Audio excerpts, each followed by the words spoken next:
Have you ever noticed that one woman in the room? She isn't covered in diamonds. She isn't flashing heavy gold chains. Yet, she radiates a magnetic power that makes everyone else look, well, a little bit cluttered. Why is it that for some of us, jewelry adds a touch of royalty, while for others, it just feels like we are trying too hard? Here is the silent battle we face after 60. We are terrified of becoming invisible.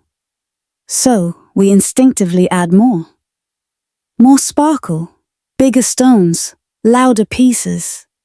But ladies, here is the harsh truth that no one tells you.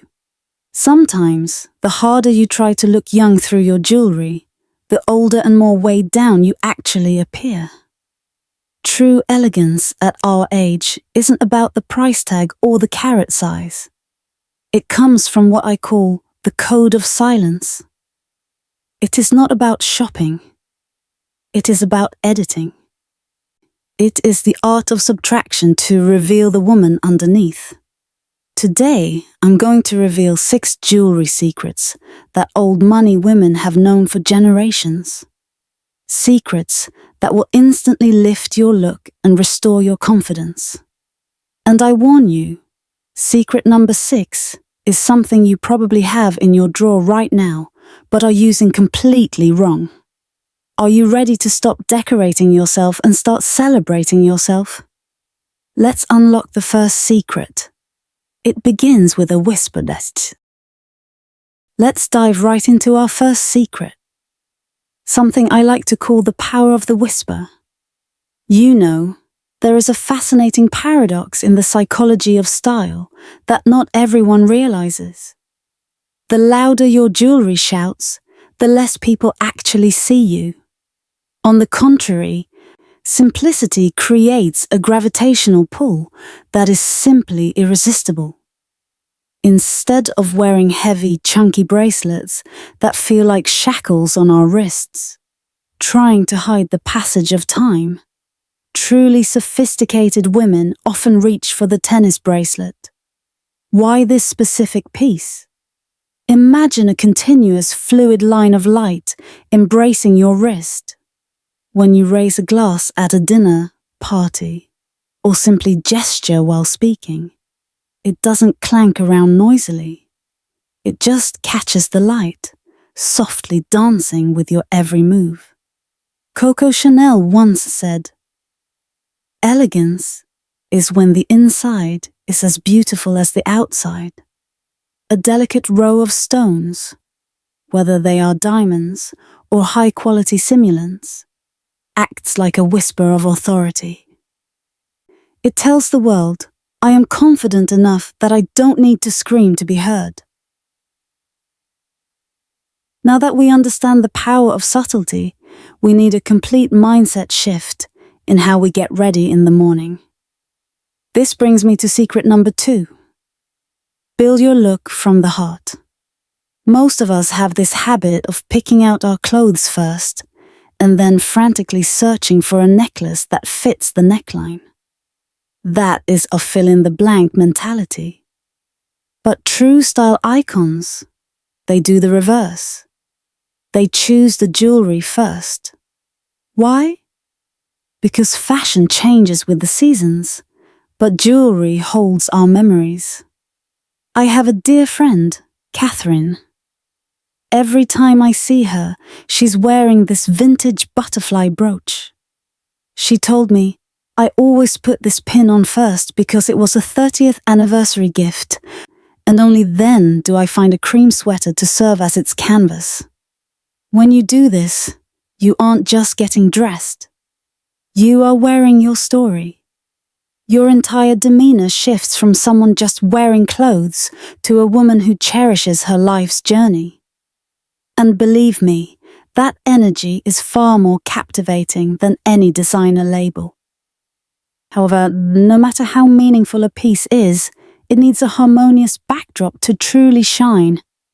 This leads us to secret number 3, a tiny visual detail that 90% of women overlook: the invisible harmony of metals.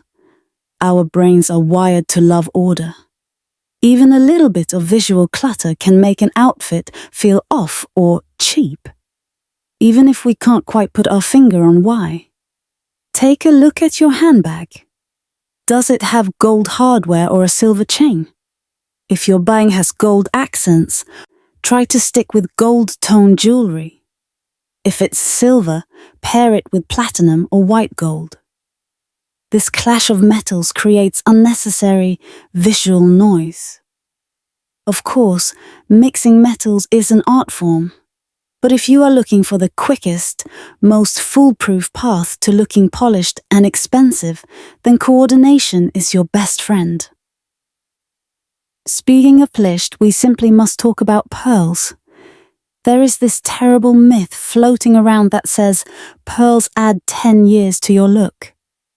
I am here to tell you, pearls don't make you look old. Wearing them as a stiff, matching set does. The secret for the modern woman over 60 is contrast. Please, don't wear a pearl necklace with a formal silk dress unless you are attending a royal gala. Instead, try pairing that strand of pearls with a crisp denim shirt or a simple white cotton tee.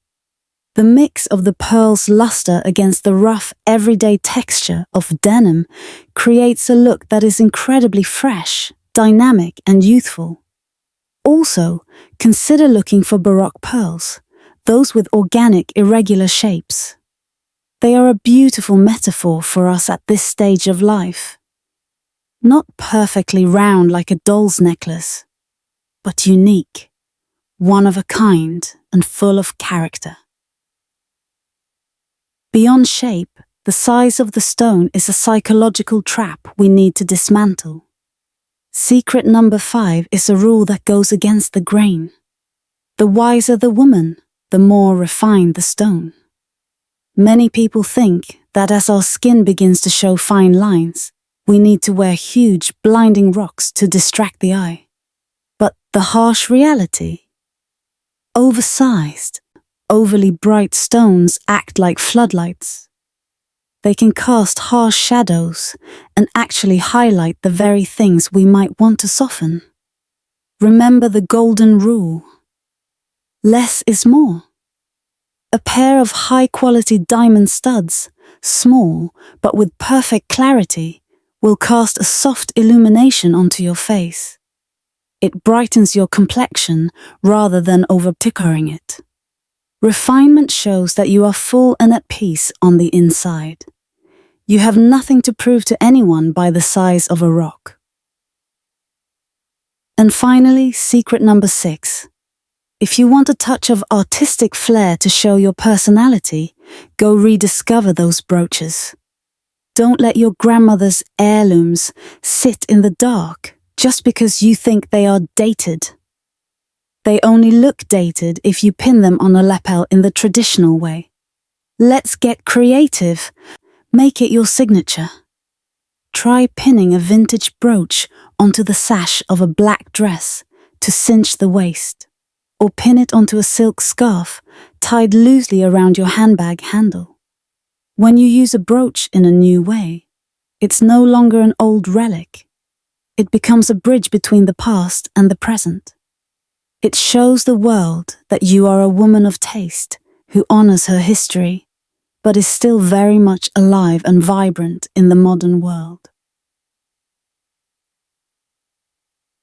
And there we have it. As we close this chapter on jewelry, I want you to remember one fundamental truth. Fashion after 60 is not a frantic race to see who can look the youngest. It is a graceful journey to see who can feel the most at ease in her own skin. These 6 secrets we shared today are not just about making you look wealthier or more elegant, though they certainly do that. They are about giving you permission. Permission to let go of the excess, to stop hiding behind heavy ornaments, and to let your true character shine through. Now, I would love to hear from you. We are building a circle of wisdom here, and your voice matters. Of the 6 changes we discussed, which one made you feel the most liberated? Was it the idea of finally taking off that heavy necklace? Or perhaps the excitement of rediscovering a vintage brooch? Please share your story in the comments below. Reading your memories is the highlight of my day. And if you found a little piece of yourself in today's video, I would be deeply honored if you chose to stay with us. By clicking that subscribe button, you aren't just following a channel. You are joining a community of women who are redefining what it means to age with awe and sophistication. Until next time, remember, shine brightly, but always shine quietly.